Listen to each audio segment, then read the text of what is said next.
जम्मू कश्मीर के नौशेरा में पाकिस्तान की तरफ से हुई गोलीबारी के दौरान कुछ बच्चे एक स्कूल में फंस गए। आतंकियों पर एयर स्ट्राइक के बाद से बौखलाई पाकिस्तानी सेना एलओसी के पास के गांवों और स्कूलों को निशाना बना रही है। और बीते रोज भी पाकिस्तानी सेना ने नौशेरा के एक स्कूल को निशाना बनाया जहां बच्चे पढ़ रहे थे। स्कूल के पास हुई गोलीबारी से बच्चे डर गए और स्कूल के एक कमरे में जमीन पर बैठ गए। इस दौरान भारतीय सेना की ओर से लगातार पाकिस्तानी सेना को मुंहतोड़ जवाब दिया गया और दोनों तरफ से गोलीबारी की आवाज स्कूल तक सुनाई दी। पाकिस्तान की कायराना हरकत को देखते हुए स्कूल के गेट पर ताला जड़ दिया गया और गोलीबारी के रुकने तक सभी टीचर स्कूल के अंदर बच्चों के साथ बैठे रहे। उनको एक कमरे में शिफ्ट किया जहाँ पे उनको आराम से हमने लिटाया। कोशिश कर रहे हैं, हम तो क्या कर सकते हैं, हम तो सेफ साइड करते हैं, हमारे पास ऐसा तो कोई प्रोटेक्शन सिस्टम है नहीं। पाकिस्तान की ओर से गोलीबारी थमने के बाद स्कूल में फंसे बच्चों को उनके माता पिता के साथ घर भेजा गया। उत्तर प्रदेश के उन्नाव में जिला योजना समिति की बैठक में बीजेपी विधायक के समर्थकों ने एक सरकारी अधिकारी के साथ बदसलूकी की। बैठक में विधायक का किसी बात पर समाज कल्याण अधिकारी से विवाद हो गया, जिसके बाद उन्नाव की पूर्वा विधानसभा सीट से बीजेपी विधायक अनिल सिंह ने अधिकारी को धमकाना शुरू कर दिया। विधायक को भड़कता देख बैठक में मौजूद उनके समर्थकों ने समाज कल्याण अधिकारी के साथ बदसलूकी शुरू कर दी और उन्हें धकेलते हुए बाहर निकालने की कोशिश की। यही नहीं, विधायक के कुछ समर्थकों ने तो उनका कॉलर तक पकड़ लिया। विधायक के समर्थकों के इस हंगामे से बैठक में अफरा तफरी मच गई, जिसको काबू में करने के लिए पुलिस वालों और दूसरे लोगों को काफी मशक्कत करनी पड़ी।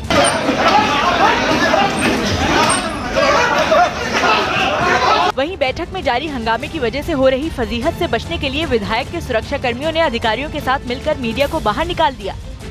और ये सारा हंगामा उन्नाव से बीजेपी सांसद साक्षी महाराज और जिले के प्रभारी मंत्री रमापति शास्त्री की मौजूदगी में हुआ, जो जिले की विकास योजनाओं की समीक्षा के लिए बैठक में पहुंचे थे। लेकिन दोनों नेता बीजेपी विधायक के रवैये और उनके समर्थकों के हंगामे के सामने बेबस नजर आए, जिसने बीजेपी विधायक की हिम्मत को और बढ़ा दिया और वो अधिकारी पर कार्रवाई की मांग पर अड़ गए। इस हंगामे के बावजूद बैठक में मौजूद साक्षी महाराज ने अधिकारी के साथ बदसलूकी होने से इनकार कर दिया। न गाली गलौज हुई, न किसी के साथ मारपीट हुई। बहस जब होती है तो ऐसा प्रायः विभिन्न दलों के नेताओं में भी हो जाता है, अधिकारी में हो जाता है। बीजेपी के बड़े नेताओं के रवैये को देखते हुए पीड़ित अधिकारी ने भी अपने साथ हुई बदसलूकी को अनदेखा करना ही बेहतर समझा। मारपीट नहीं हुई है, हाँ भगदड़ मची होगी जरूर किसी बात पर, लेकिन मारपीट नहीं हुई। केंद्र सरकार पहली बार देश में ऐसा सर्वे करवाने जा रही है जिसमें लोगों के रोजमर्रा के काम के बारे में जानकारी जुटाई जाएगी। एक रिपोर्ट के मुताबिक इस सर्वे के जरिए मोबाइल फोन पर बिताया जाने वाला समय, बातचीत करने और सोने के वक्त के बारे में लोगों से पूछा जाएगा, जिसमें 6 साल से ज्यादा उम्र के अलग अलग वर्ग के लोगों को शामिल किया जाएगा। सर्वे में छात्र, कारोबारी, मजदूर, महिलाएं, बुजुर्ग, सरकारी कर्मचारी और दूसरे काम करने वाले सभी लोगों से जानकारी जुटाई जाएगी। रिपोर्ट के मुताबिक देश की 10,000 जगहों पर यह सर्वे दिसंबर तक नेशनल सैंपल सर्वे की एक टीम करेगी और बताया यह भी जा रहा है कि सर्वे से जुटाई गई जो जानकारी है उसके आधार पर सरकार नई नीतिगत योजनाएं बनाएगी। आम आदमी पार्टी ने चुनाव प्रचार के लिए एक गाना लॉन्च किया। लोकसभा चुनाव की तैयारियों में जुटी आम आदमी पार्टी ने एक गाना लॉन्च किया और केंद्र सरकार पर केजरीवाल सरकार को काम करने से रोकने का आरोप लगाया।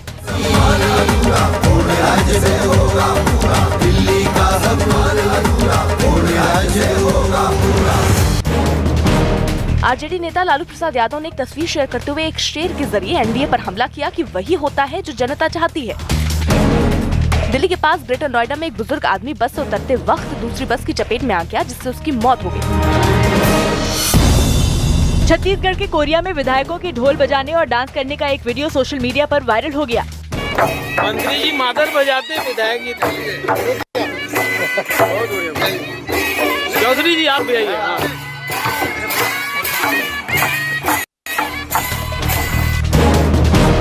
विराट कोहली ने ऑस्ट्रेलिया के खिलाफ दूसरे वनडे मैच में शानदार बल्लेबाजी और गेंदबाजी करने वाले विजय शंकर की तारीफ की। विजय को मैं स्पेशल कांग्रेचुलेशंस करूंगा क्योंकि उसने जैसी बैटिंग करी आके और जैसा लास्ट ओवर डाला वो उसके लिए बहुत मेंटल स्ट्रेंथ चाहिए और उसने बहुत अपना कैरेक्टर दिखाया आज। हांगकांग में अंडर 13 लीग के दौरान एक बच्चे का जसप्रीत बुमराह के एक्शन की तरह गेंदबाजी करने का एक वीडियो सोशल मीडिया पर वायरल हो गया। मध्य प्रदेश के गुना में पुलिसकर्मियों के वीकली ऑफ रद्द कर दिए गए, जबकि कमलनाथ सरकार ने सत्ता में आने के तुरंत बाद अपना चुनावी वादा पूरा करते हुए वीकली ऑफ देने का फैसला लागू किया था।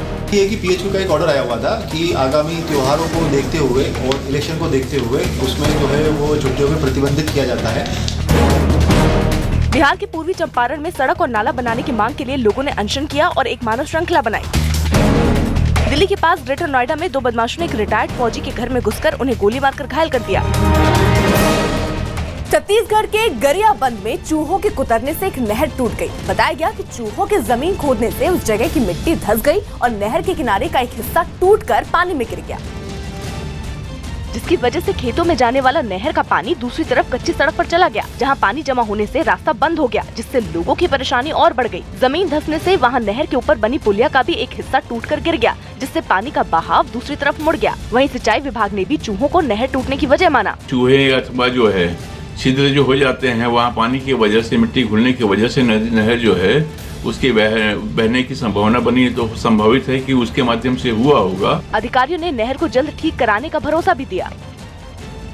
भारत के बढ़ते दबाव और पुलवामा हमले के बाद दुनिया में अलग थलग पड़े पाकिस्तान ने आतंकी मसूद अजहर पर फिर दिखावे की कार्रवाई की है।